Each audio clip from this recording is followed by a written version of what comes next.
ভুলিনি আজও ভুলিনি আমি, মনেরই মাঝে আছো আজও তুমি। ভুলিনি তোমায় আজও ভুলিনি আমি, মনেরই মাঝে আছো আজও তুমি। এ জীবনে পাওয়া উপহারের মাঝে, এ জীবনে পাওয়া উপহারের মাঝে তুমি সবচেয়ে দামি। কি ব্যাপার, দাঁড়িয়ে দাঁড়িয়ে মেয়ে দেখা হচ্ছে? ও আসলে আমার প্রাক্তন। হঠাৎ দেখলাম, চোখে চোখ পড়ে গেল এই আর কি। তোমার প্রাক্তন ছিল, কখনো বলনি তো আমাকে? কখনো জিজ্ঞাসা করেছো? হ্যাঁ, তা ঠিক। আমি কখনো অতীত জানতে চাইনি, আর জানতে চাইও না। বর্তমানে তো আমার আছো, এতেই হবে। হুম। আর আজকে আমার স্ত্রী হওয়ার কথা ওরই ছিল। কিভাবে? ওর আর আমার আসলে রিলেশন ছিল। একদিন কখনো আমাকে কোনো কিছু গিফট করছো 20 টাকার ফুল বাদে? না, রাস্তায় ফুটপাতে ফুচকা খাওয়ানো ছাড়া আমাকে কোনো ভালো রেস্টুরেন্টে নিয়ে গেছো?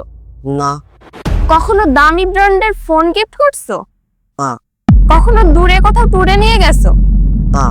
তাহলে কোন সুবাদে আমি তোমার সাথে রিলেশনে থাকবো? তুমি তো জানোই আমার হাতের অবস্থা খুব খারাপ। আমি স্টুডেন্ট, ফ্যামিলি ব্যাকগ্রাউন্ডও খুব একটা ভালো না। আমাকে আর কিছুদিন সময় দাও, চাকরি পেলে সবকিছু ঠিক হয়ে যাবে। তোমার সব আবদার আমি পূরণ করতে পারবো। আরে থাক, এই কথা বিগত 2 বছর ধরে শুনছি।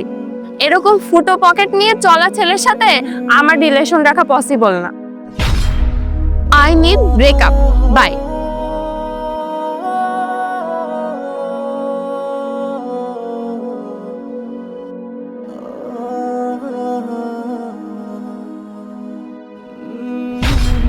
ভাগ্যিস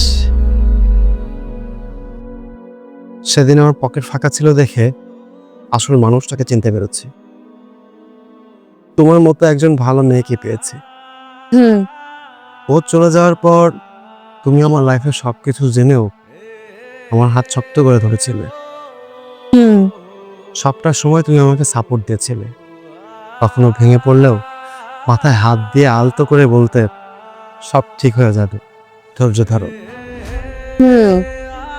তোমার অনুপ্রেরণায় আজ আমাকে এত দূর নিয়ে আসছে। আজ আমার গাড়ি আছে, বাড়ি আছে, সব কিছু আছে। আর সব থেকে বড় কথা, আমার সবচেয়ে প্রিয় ভালো মানুষটা, ভালোবাসার মানুষটা আমার কাছে আছে। সব মিলিয়ে শূন্য পকেটে যে নারী পাশে থাকে, সেই তো স্ত্রী হওয়ার যোগ্যতা রাখে। প্রত্যেকটা সময় তুমি আমাকে সাপোর্ট দিয়ে গেছো, আমার হাতে হাত রেখে শক্ত করে কঠিন সময়টাকে পার করেছো। হুম। এজন্যই ও আমার স্ত্রী হতে পারেনি। এবার বুঝছো? হুম, বুঝেছি তো।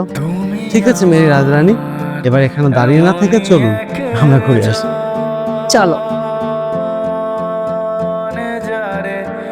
এক জনমে ভালোবেসে